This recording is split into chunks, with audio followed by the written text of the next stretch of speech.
Hello. मैं VD पारा sir, सहायक आचार्य राजनीति विज्ञान। आज की मेरी इस क्लास में आप सभी का स्वागत है। देखो विद्यार्थियों, हमारी उत्तर व्यवहारवाद को लेके कई क्लास हुई हैं जिनमें हमने गहनता से उत्तर व्यवहारवाद का अध्ययन किया है। आज की हमारी क्लास होगी उत्तर व्यवहारवाद की आलोचना एवं महत्व।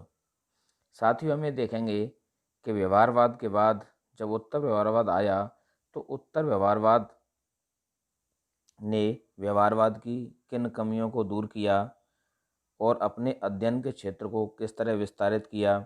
लेकिन उत्तर व्यवहारवाद के अंतर्गत भी कुछ कमियां हमने देखी, हमें दिखाई दी। उनका भी अध्ययन हमें करना नितांत आवश्यक है ताकि हम एक तरह से आलोचनात्मक या समालोचनात्मक दृष्टि से उत्तर व्यवहारवाद का अध्ययन कर पाएँ। साथ में ही हम इसके महत्व को देखेंगे कि उत्तर व्यवहारवाद किस प्रकार राजनीति विज्ञान में आया और इसका क्या योगदान रहा।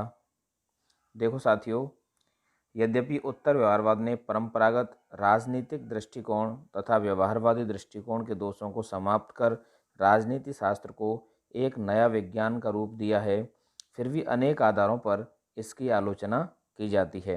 इसमें पहला आधार है अंतर्विरोध।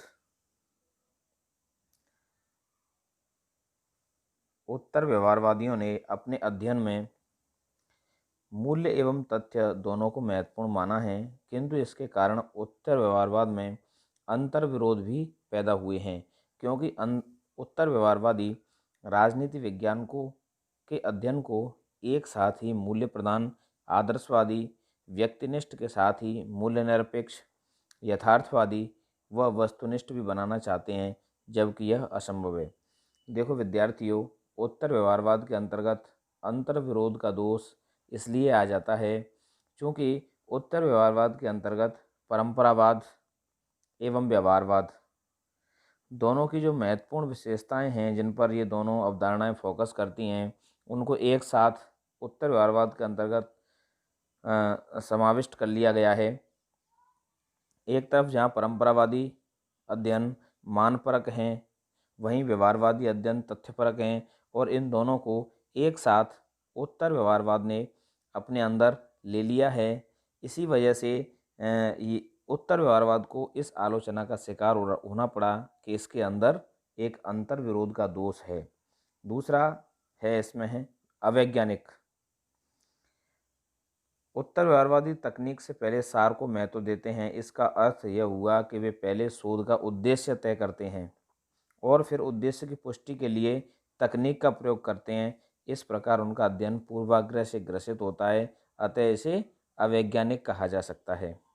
देखो, इस आलोचना में ये कहा गया है कि एक तरह से इसमें जो हम रिसर्च कर रहे हैं, जो भी हमारा शोध है, हम सिद्धांत निर्माण कर रहे हैं, तो उसके उद्देश्य को पहले तय कर दिया जाता है ताकि वह प्रासंगिक हो। और जब हम उद्देश्य को पहले तय कर देंगे, तकनीक का इस्तेमाल बाद में करेंगे, तो ये माना जाता है कि हम इस दिशा में जाएंगे। ये इसका एक अवैज्ञानिक संबंधी दोष है कि यह प्रक्रिया अवैज्ञानिकता लिए हुए है। तीसरा है अमेरिकी राष्ट्रीय हितों का प्रतिनिधि। व्यवहारवाद की भांति उत्तर व्यवहारवाद भी अमेरिकी राजवैज्ञानिकों की विश्व को देन है। देखो साथियों, डेविड ईस्टन का संबंध अमेरिका से है। डेविड ईस्टन ही व्यवहारवाद एवं उत्तर व्यवहारवाद दोनों के प्रणेता रहे हैं, जन्मदाता रहे हैं। उन्होंने ही अपने विचारों के द्वारा इन दोनों क्रांतियों को बढ़ावा दिया है। किंतु व्यवहारिक राजनीति की दृष्टि से दोनों में एक आधारभूत अंतर है। जहां व्यवहारवाद की प्रतिबद्धता अत्यधिक शोध के प्रति थी, वहीं उत्तर व्यवहारवाद की प्रतिबद्धता उस प्रासंगिकता के प्रति है जिसे अमेरिकी राष्ट्रहितों व मूल्यों के संदर्भ में समझा जा सकता है। साथ ही उत्तर व्यवहारवादियों ने व्यवसाय के राजनीतिकरण की जिस आवश्यकता पर बल दिया, वह विश्व स्तर पर अमेरिका के राष्ट्रीय हितों की रक्षार्थ प्रतिबद्धता का आह्वान है। तो देखो साथियों, ये आलोचना की जाती है कि व्यवहारवाद एवं उत्तर व्यवहारवाद दुनिया के जो तमाम देश हैं एशिया, अफ्रीका एवं लैटिन अमेरिका के, उन देशों की समस्याओं जो कि जिनमें दिन प्रतिदिन घट रही थीं उस समय और आज भी, उन समस्याओं की प्रासंगिकता के संदर्भ में कम महत्व रखते हैं। एक तरह से अमेरिकी राष्ट्रीय हितों के लिए ज़्यादा महत्व रखते हैं और अमेरिकी मूल्यों को ही इसमें बल दिया गया है। आलोचकों के द्वारा यह आलोचना उत्तर व्यवहारवाद की गई है। अगला बिंदु, केवल उदारवादी मूल्यों का प्रतिनिधि। उत्तर व्यवहारवाद ने मानव मूल्यों की रक्षा पर बल दिया है।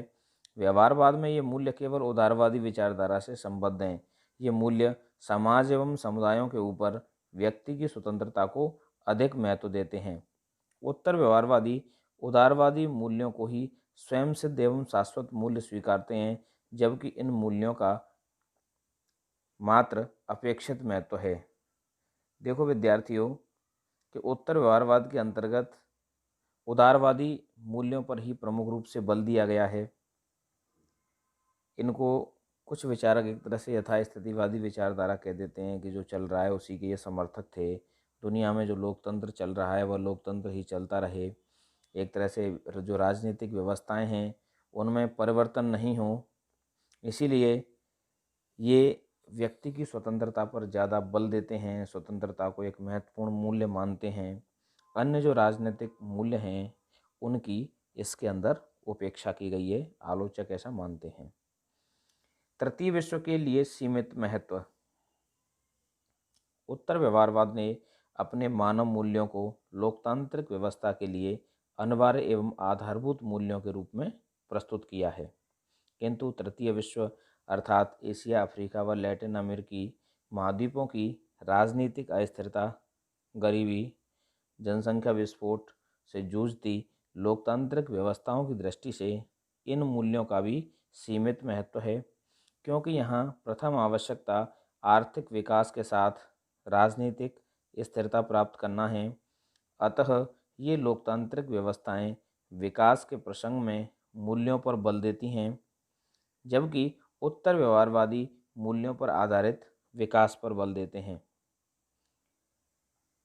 निष्कर्षतः कहा जा सकता है कि उत्तर व्यवहारवाद व्यवहारवाद के दोषों को दूर करने का प्रयास है। इसमें बुद्धिजीवियों से अपेक्षा की गई है कि वे अपने ज्ञान के माध्यम से समाज में सुधार का प्रयास करेंगे। उत्तर व्यवहारवादी चाहते हैं कि राजवैज्ञानिक अपने युग के सामाजिक प्रश्नों के हल अपने शोधों के द्वारा खोजें, यह उनका प्रथम उत्तरदायित्व है। संक्षेप में उत्तर व्यवहारवाद को व्यवहारवाद की अंत्येष्टि करने वाली क्रांति के स्थान पर व्यवहारवाद का विस्तारक आंदोलन कहना उचित है। देखो साथियों, निश्चित रूप से उत्तर व्यवहारवाद ने व्यवहारवाद का विकास किया है, उसको विस्तारित किया है, उसको आगे बढ़ाया है। व्यवहारवाद के अंदर जो मुख्य खामी थी कि इसमें मूल्य निरपेक्ष अध्ययन पर बल दिया गया, इस खामी को या इस दोष को दूर किया गया इसके अंतर्गत, और बुद्धिजीवियों को इस ओर प्रेरित किया गया कि वो तत्कालीन सामाजिक समस्याओं का निदान अपने सिद्धांतों में खोजें, ढूंढें, ताकि उनके शोध सार्थक बन सकें और उनका गौरव, प्रतिष्ठा समाज में पुनः कायम हो सके। अगले बिंदु के रूप में हम देखेंगे उत्तर व्यवहारवाद का महत्व। उत्तर व्यवहारवाद ने परंपरावाद तथा व्यवहारवाद दोनों के दोषों को त्यागा है तथा इनके गुणों में उचित सामंजस्य स्थापित किया है। उदाहरण के लिए परंपरावाद ने शास्त्रीय अध्ययन पद्धतियों और मूल्यपरक अध्ययन पर बल दिया है, जबकि व्यवहारवाद ने वैज्ञानिक तकनीकों एवं मूल्य निरपेक्ष अध्ययन को मान्यता दी है। इन दोनों के विपरीत उत्तर व्यवहारवाद ने मूल्यपरक अध्ययन व वैज्ञानिक तकनीक दोनों को ही अपनाया है, अर्थात इसके अंतर्गत तथ्य मूल्य समन्वय को स्वीकार किया गया है। निम्न बिंदुओं के माध्यम से हम उत्तर व्यवहारवाद के महत्व को समझ सकते हैं, देख सकते हैं। पहला, प्रासंगिकता एवं क्रियानिष्ठता पर बल।